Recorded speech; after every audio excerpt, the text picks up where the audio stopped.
ఈరోజు నంద్యాలలో కొత్తపల్లె గ్రామానికి సంబంధించినటువంటి ఎంపీటీసీ గారు హరినాథ్ రెడ్డి గారి మీద నిన్న దాడి జరిగిన విషయం మీ అందరికి కూడా తెలిసిందే. గత 5 సంవత్సరాల కాలంలో గతంలో ఒక ఫ్యాక్షన్ ముద్ర వేసుకున్నటువంటి ఆ గ్రామంలో కూడా ఎంతో ప్రశాంతమైన వాతావరణాన్ని నెలకొల్పి ఎక్కడ కూడా ఒక గలాట కానీ ఒక కేసు కానీ అది ప్రతిపక్ష పార్టీ నాయకుల మీద కావచ్చు, లేకపోతే అధికార పక్ష నాయకుల మీద కావచ్చు, ఎటువంటి సంఘటనలు లేకున్నటువంటి పరిస్థితులు ప్రజలందరూ కూడా గమనించినారు. మరి అదేవిధంగా మండలం కూడా ఎంతో ప్రశాంతంగా ఉంది, నియోజకవర్గం కూడా ఎంతో ప్రశాంతంగా ఉన్నటువంటి వాతావరణ పరిస్థితిని మీరు చూసినారు. మరి ఈరోజు కూటమి ప్రభుత్వం ఎన్నో మాయమాటలు చెప్పి ఈరోజు అధికారం చేపట్టినప్పటి నుంచి కేవలం ప్రజలకి పనికొచ్చే పనులని పక్కన పెట్టి వాళ్ళ రాజకీయ ఔన్నత్యాన్ని కాపాడుకోవాలి, చాటుకోవాలని ఒక ఆలోచనతోటి ముందుకెళ్తున్నటువంటి పరిస్థితులు ఈరోజు రాష్ట్రంలో నెలకొన్నాయి. మరి ముఖ్యంగా ఎప్పుడూ లేనటువంటి విధంగా నంద్యాలంటేనే ప్రశాంత వాతావరణానికి చిహ్నం అని చెప్పేసి గర్వంగా చెప్పుకునేటోళ్ళం. ఈరోజు ఆ వాతావరణాన్ని చెడగొట్టే పరిస్థితికి మళ్ళీ తీసుకొచ్చినారు.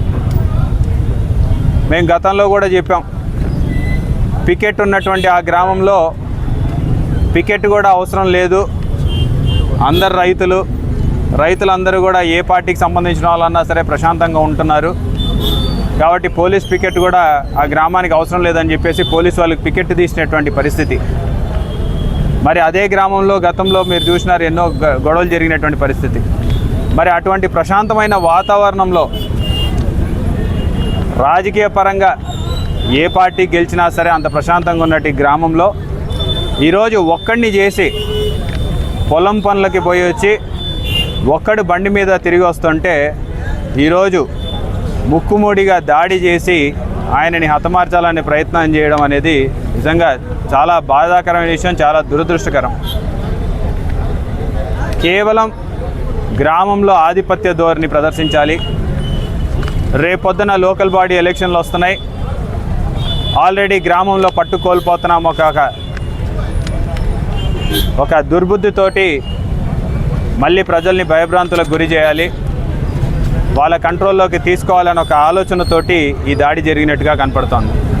ఎందుకంటే దాడి చేసిన వాళ్ళు ఇక్కడ A2 ముద్దాయి తులసిరెడ్డి కావచ్చు, లేకపోతే A3 ముద్దాయి నాగేశ్వర రెడ్డి కావచ్చు, లేకపోతే గాయపడినటువంటి హరినాథ్ రెడ్డి కావచ్చు, వీళ్ళందరూ కూడా బంధువులే, బయట వాళ్ళు కూడా కాదు ఎవరు. ఈరోజు తమ వారిని, తమ బిడ్డని ఇచ్చినటువంటి అల్లుణ్ణి కూడా ఈరోజు ఈ రకంగా దాడి చేసి గాయపరిచి హతమార్చాలనే ఒక దుర్బుద్ధితోటి జరిగిన ఈ చర్యని తీవ్రంగా ఖండించడమే కాదు,